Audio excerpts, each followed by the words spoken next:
Welcome back to our pre-algebra lecture series. Today we're going to be going over addition, so I'm just going to go ahead and jump right into it. We're going to go over first using the number line, we're going to go ahead and go over geometric addition, and we're going to go over addition of things with 2 digits and 3 digits and that sort. So let's start. Let's say we have a number line which will be our whole numbers, and it'll look like this. And this is going to be the number line for whole numbers. So we go ahead and write that out. And we can go ahead and write 0, 1, 2, 3, 4, 5, 6, 7, 8, and so on. And let's say I want to know about the operation 2 plus 3. I want to know what this is equal to, right? So what I go ahead and do is I go ahead and start at 2. I go ahead and draw a little dot here at 2, and I go ahead and move to the right 3 places, because when we're adding, we are getting larger, or the number or the value of the number is getting greater. And so we move 1 unit, represented by this, so 1 for each of these, so that's 3 units. So 1, 2, 3, and that's going to get us 5. We land at 5. And so we know that the answer of 2 plus 3 is 5. Well, this seems very elementary, so once you know this as a concept, you won't have to be too worried with that sort of thing. Now let's take a look at a geometric look at this. So let's say I have these 4 blocks and I have these 3 blocks, and I want to add up these group of blocks together. We'll have 1, 2, 3, 4, 1, 2, 3. So if I go ahead and add those blocks on top of each other, what I will get is 1, 2, 3, 4, 1, 2, 3. And if I count that up, that's 1, 2, 3, 4, 5, 6, 7, and thus my answer of 4 plus 3 is equal to 7. And so that's a quick geometric interpretation that we can kind of look at it directly. We can go ahead and say, okay, we can have these blocks, and this is something very physical and tangible.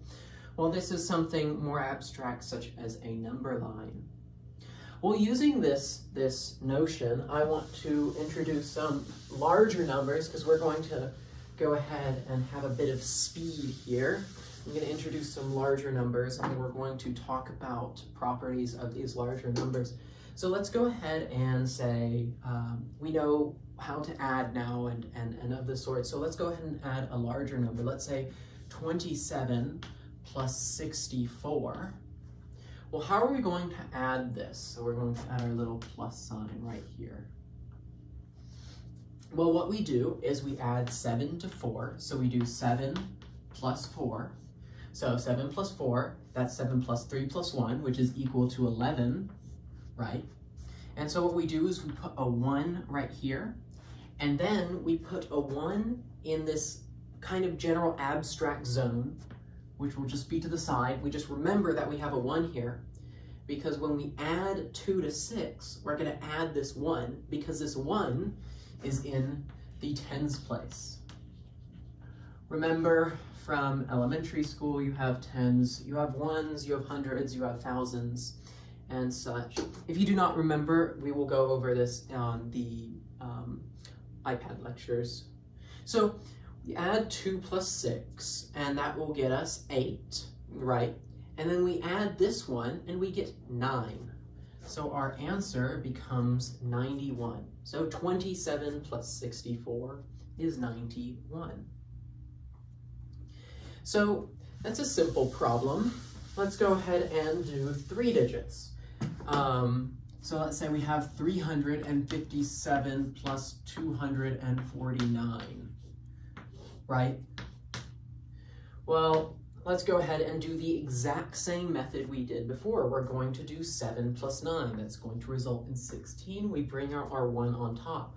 5 plus 4 is going to be 9. We add our 1, and we get 10, and we bring the 1 over here. 3 plus 2 is going to be 5, and we add our 1, so we're going to get 6. So the answer is going to be 606.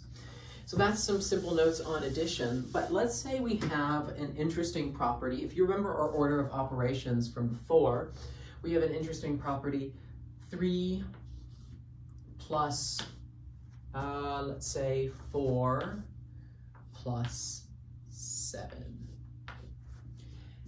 I would like to know why this is equal to this, or it is equal to this. You could explain why, or go ahead and inquire why. So it would seem obvious.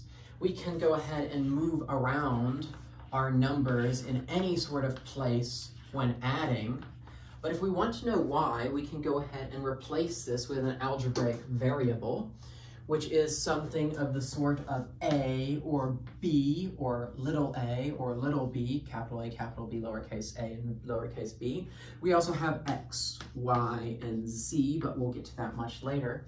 So all of these are variables. They are things that we can use to supplement or to substitute in for some sort of number as opposed to constant. So we have something plus something, right? Those are variables, of course.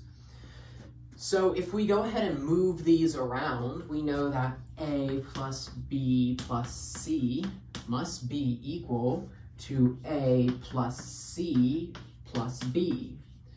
And it must also be equal to b plus a plus c, and so on and so forth, and every combination of that. So I want you to keep that in mind for the future, because that will be useful for some problem solving in later problems down the line. So that is a very, very brief introduction to addition. Hopefully you remember most of the stuff from when you were younger. If not, of course, we're going to have a lot of problems in the problem set. So yes, so that will be all for addition. Thank you.